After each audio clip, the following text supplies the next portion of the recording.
What pulled me into this scene was the light. The way that it comes through the doorway, falls across the wall, and makes the whole room feel warm and glowing.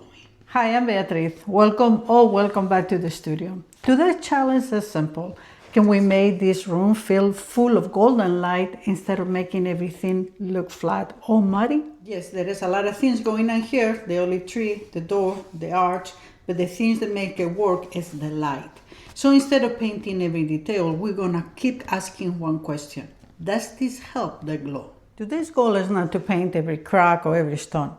Today's goal is to keep all the colors connected, preserve the lights, and use the shadows to make the whole room feel believable.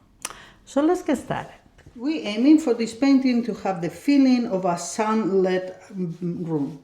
So I'm wetting my whole painting. First, I'm gonna leave a little area wetted where the tree will be. A big wash of quinacridone gold. I want it lighter in some areas where the light comes, say here. And then we will darken it more as we go. Everything is gonna be on this minus the olive tree, of course. Light is coming that way. Let me go around. If you are interested in the paint along packs, they are in Patreon where you can get the tracing and final reference picture, colors, etc. And you can do the QR code or you can see the link below. Remember, I left that wet. Now I don't want to hide it, so now I just wet this. Allow some of the color to go in. It will go in. That's fine. And here, notice that I'm gonna leave a little bit of unpainted as well. That little white is gonna make a big difference later on. This, before it dries, I wanna do one thing. I'm gonna come with thicker quinacridone gold, and then I'm gonna, in some of the areas, I'm gonna start dropping more. Everything is wet, so I can do this. It will get a little bit warmer here. Here too. Now I mix burnt sienna with the same queen gold, and we're gonna start warming up the door. Basically, what I'm doing here is try to keep everything in the same family of colors, changing more the tone than the color to keep the sensation of a sun-bathed room.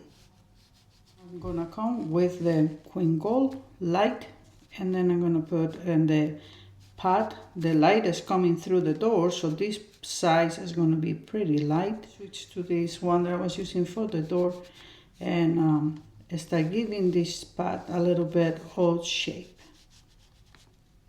With my yellow ochre, I'm going to bring some cobalt blue, and I'm going to make myself like a light green, typical of the olive trees.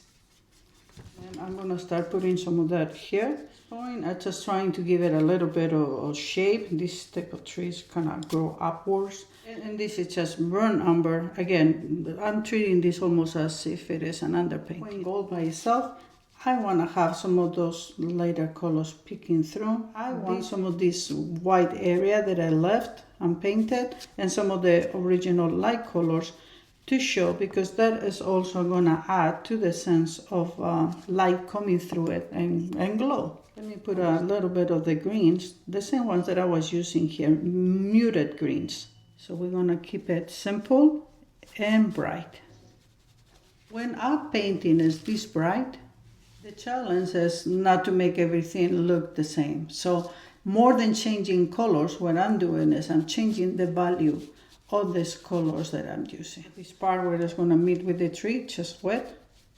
Bring some of the color inside this. I am not rubbing. This is a soft brush because I know that this part, this corner at the bottom will be a little bit darker. It's okay if I add a little extra burnt umber to the mix. So queen gold, and then switch to the mix, queen gold and burnt umber.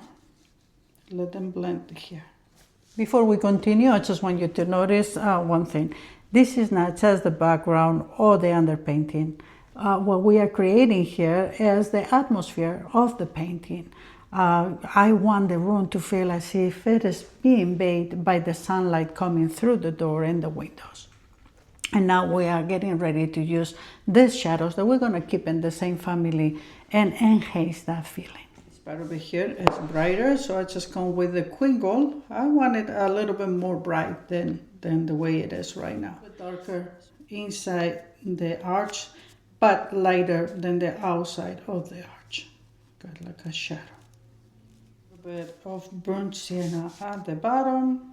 Everything is dry, and now I'm gonna start coming with burnt umber by the same one by Sminky, and I'm gonna start putting this dark on the outside of the arch, because this is such a balance between going a little bit darker but with the same tones. Since my door is one of the darkest area here, I want to put these colors first, so there I know how dark or not I had to go around it to create the contrast. I do want to have some of the light coming from there, so this is burnt umber and burnt sienna with Queen Gold for the edge. I may have to come with a little bit of neutral tint over there. We'll see once it dries.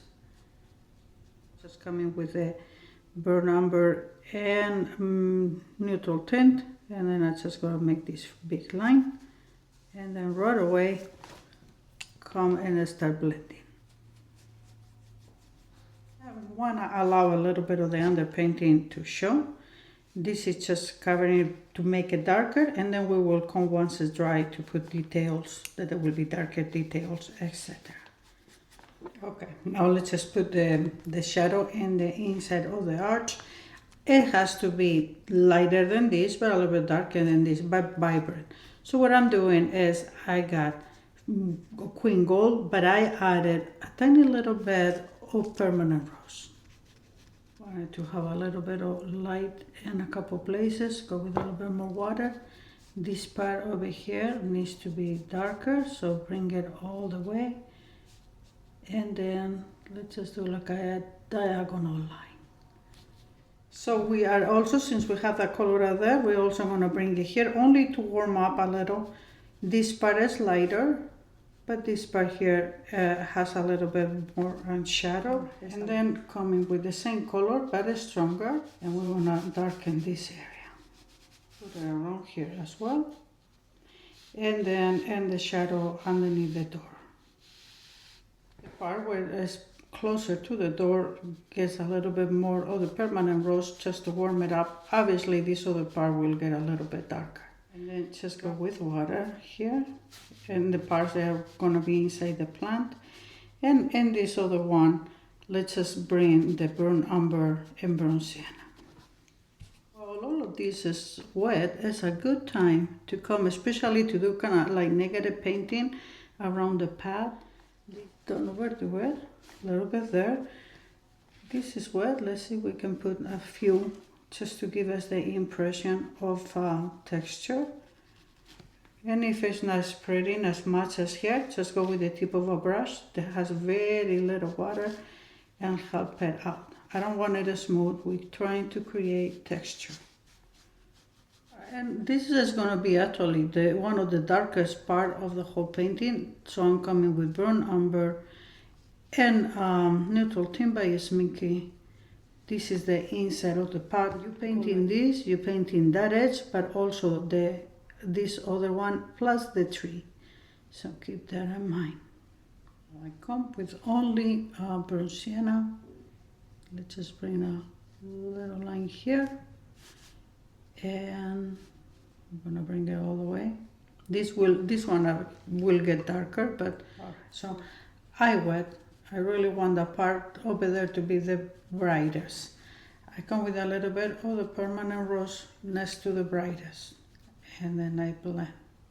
Now we bring the Queen Gold to the bottom, back to blending. A little bit thicker, the same burnt sienna, a little bit thicker here.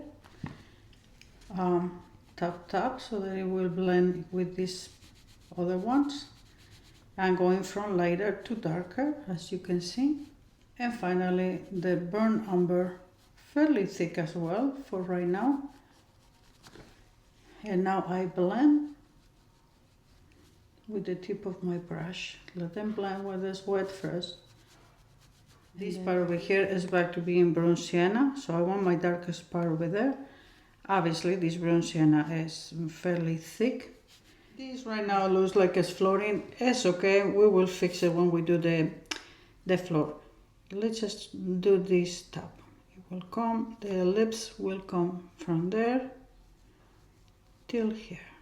So I'm drawing with my brush. Everything in this other side is gonna be dark. We're gonna let that one be light. So come with water right away. And this is where we're gonna make this painting. Yes, the light is there, but it's not powerful yet. So I'm gonna preserve some of my lights, especially around the olive tree and some of the shadows by the wall with masking fluid. That way I can apply my shadows with confidence and make this room really feel like it is sunbathed. Now the light is here, and of course it's time to put the shadows, but the shadows need to be confident. So before I do that, I want to reserve some of these light colors from the tree so that I can apply my shadows freely. For that I'm going to use some masking fluid, and I'm just going to put in the impressions of some leaves.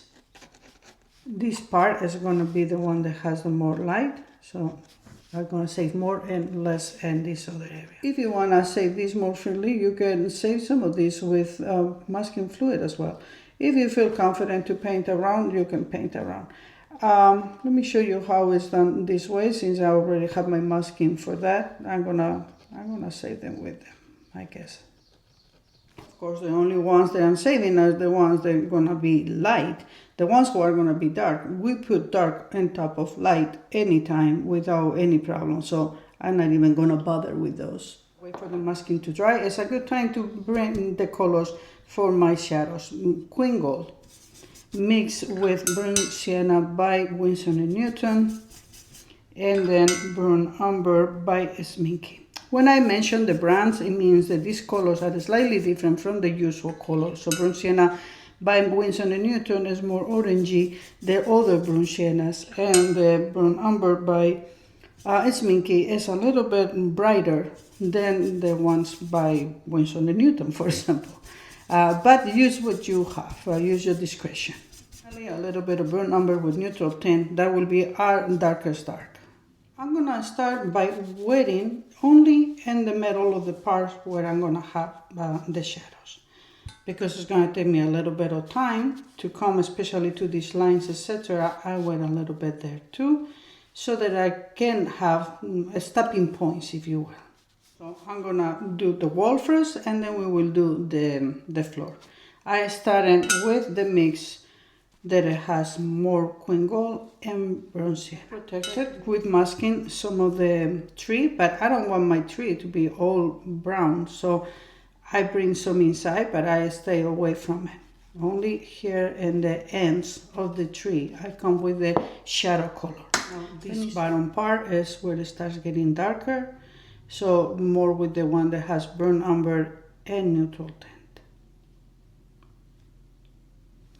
While it's wet, we put it all over here.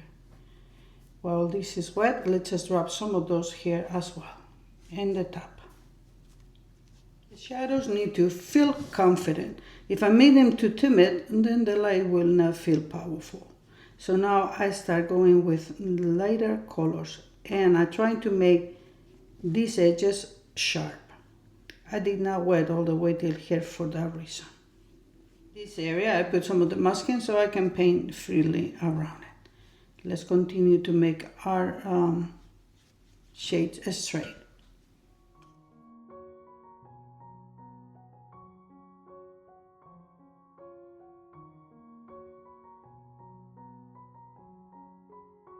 Here I put a few masking so that I can go freely, but I also left some without the masking to show you how you can do it if you prefer not to use it. I got some darks out there. Let me bring some as texture while it's wet. Okay, and now let's continue to build here. So I have the masking. Obviously with the masking I paint freely.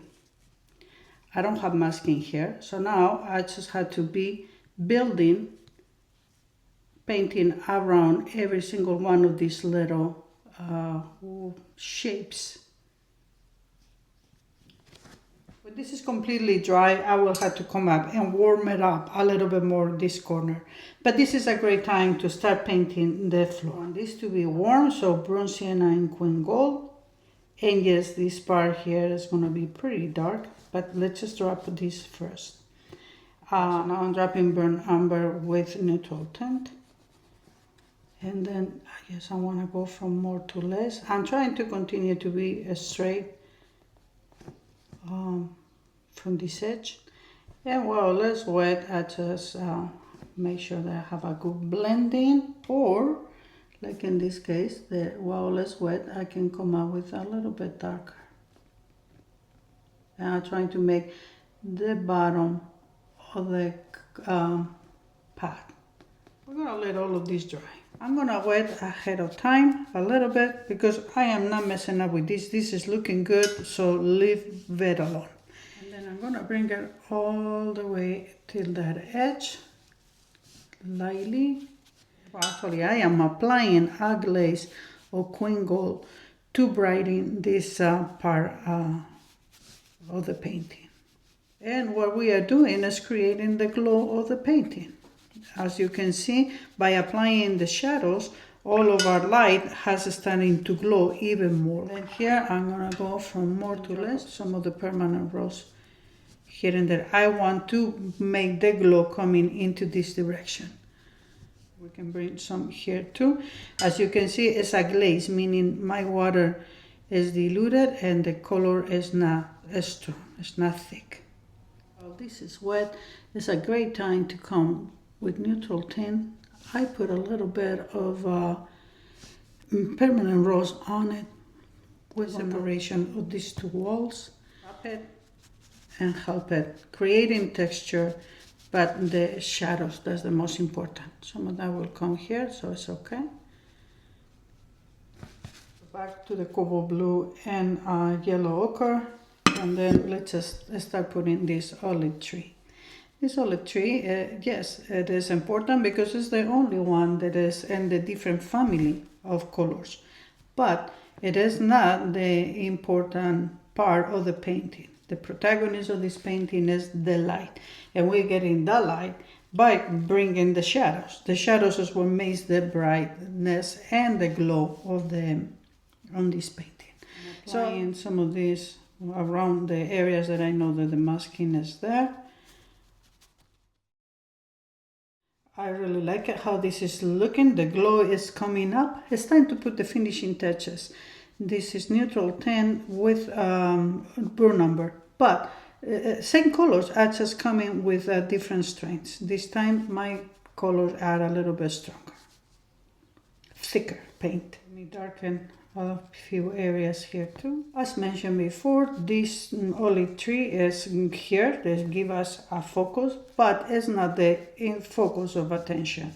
So I'm coming with a few darks here and there, but I'm not gonna do too much. I'm coming with queen gold first, and then I start putting a few reflections in this shadow.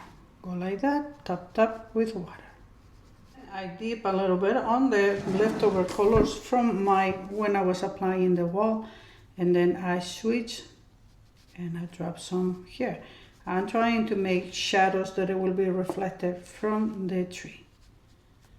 This cannot be so even, so a little bit of texture. This is the queen gold with a little bit of permanent rose. Drop that, then go with water, tap. Or you can do it like this. Come with a brush that is almost dry, and then tap with a little bit of water. Maybe a little of the queen gold here too. Dark colors that I was having over there. Let's just do the impression of the door. I don't want to bring the attention. As I said again and again, the protagonist on this painting is the light. But I go with a little bit of that, come with a little bit of water, tap.